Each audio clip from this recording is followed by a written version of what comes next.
Hello, and welcome to another edition of Speaking with the Principal. I'm Ron Stromensky, principal of Wakefield High School, and it's good to have you along with us once again. My guest today in the studio really needs no introduction. For the last 28 years, she has been servicing the youth and the parents of the town of Wakefield in the Wakefield High School Guidance Department. Nancy Minichiello is my guest. Nancy, welcome to the program. Thank you very much. Good to have you here. Since 1993, the Educational Reform Bill and Act in Massachusetts has in fact changed the face of education throughout the Commonwealth.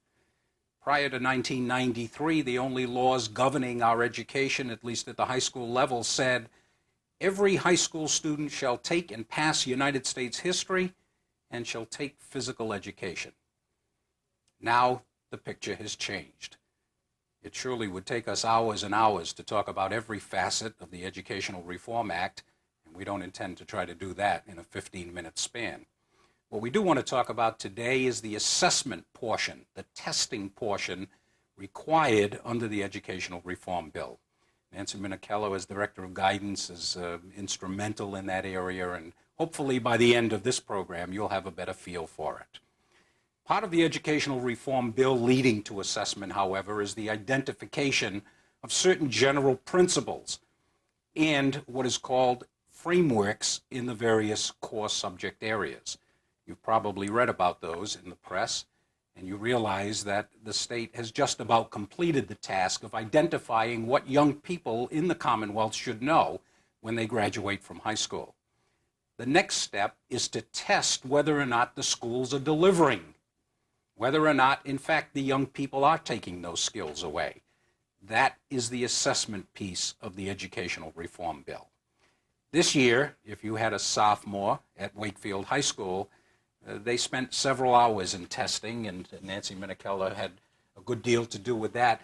Nancy, we haven't gotten to the point of what the state calls high-stakes testing yet, but the show is on the road, and this year, we know and prominently read in the news about Dr. Silber wanting, in fact, to put a GED in place for every senior to see what kind of skills they had. And we know the controversy that emerged from that. What happened this year? What happened this year was actually a compromise between Dr. Silber and the Board of Education in that the testing took on two parts. The first part of the testing is something that most educators, that all educators know about, and that's the Iowa Achievement Test. We spent 3 days at Wakefield High School testing all our sophomores in areas of vocabulary, reading, math, science, social studies, and general information. These results have been sent back to Riverside. They will correct all the tests, and students will actually receive back, for the first time at the high school level, individual results so that we will know how every sophomore is doing in every area. In addition to that, the school will receive cumulative results. So as a school, we will be judged on how well our sophomores did as a group. And these results will be published. The second part of the testing is really preliminary testing for the MCAS, which, as you said, is Massachusetts Comprehensive Assessment System. All sophomores were tested in field test questions this year in science and math. What does that mean, field test questions? What that means is that a group of psychometrists, or people who design test questions, created questions based on the frameworks that you were just talking about and sent out to the students a matrix, meaning a sample, a cross sample of testing. This year, for example, one student might have gotten a math test that had all algebra, or it might have been all geometry, it might have been all earth science, or all biology. The tests were divided so that there were 20 multiple choice questions, and there were 4 open-ended questions, which meant that the student was given a question and had to write a paragraph or 2 or 3 explaining their answer. This is part of the whole communication writing push that is on by the Department of Education, which is that they want students to be able to communicate effectively. These results will not be by student, nor will they be by community. The purpose of this year's testing is to test the test questions and to see if they are valid. So that, for example, if 75% of the students in the state missed a particular question, they might want to revisit that question and see if it really fits the frameworks or if they have to redo it. Interestingly, when we talk about field testing, the MCAS, and it's done in grade 10, how can they validly look at a question when in fact the frameworks aren't in place for the most part? Well, that's the $64,000 question. This is the incoming class, in fact, is the first class, the class of 2001, that will have had algebra by the time they enter the high school, and many of them will start taking geometry, when in fact the sophomores who have not yet completed geometry, and some of them not algebra, were expected to answer that. So that's a whole controversy and point of contention between John Silber and those of us who are in the schools. So it will take on a gradual evolution. One classic is United States history. If we were to test our sophomores on United States history, they probably would not do very well since U.S. history started as a junior course here. What that means for most schools is tremendous revamping of the courses. And in fact, it means that Wakefield High School is going to have to move a required United States history course from the junior year to the sophomore year to make sure when the students take the MCAS test in the spring that they've in fact had That's correct. that curriculum offered to them. That's correct. And when you talked about high stakes, what the commissioner is really looking for is that all students be able to pass this MCAS as a condition of their graduation from high school. One of the questions that often comes up, and we're talking about the class of 2001, which may be the first class that would have to pass the MCAS or state assessment test in order to graduate from high school. It won't matter if you've passed your courses. It won't matter if you have all your credits. If you do not pass the high stakes test, you will not graduate. And the reason that they put it in grade 10, I believe, first off, we like to believe that at the end of grade 10, students have acquired the basic skills that they need, but that if a student fails the high stakes test in grade 10, they would then have an opportunity to take it in grade 11? That's correct. There are a lot of questions still out there. Will they permit students to take only that portion of the test that they have failed? Will we be able to give the test at any particular time, or is it going to be held out to the end of their junior year? None of these things have been worked out yet. What we do know is, of course, is if a student fails the high stakes test in grade 10, that there's time for some remediation or scheduling them in a different fashion to bring them up to snuff. And that, in fact, if a student fails again in grade 11, they still have one more opportunity in grade 12. One would hope it wouldn't get to that point, but it is being designed to allow for that student to take it for the third time as a senior. That's correct. At that point, if they do not pass it, they will not graduate. At least that's John Silber's plan today.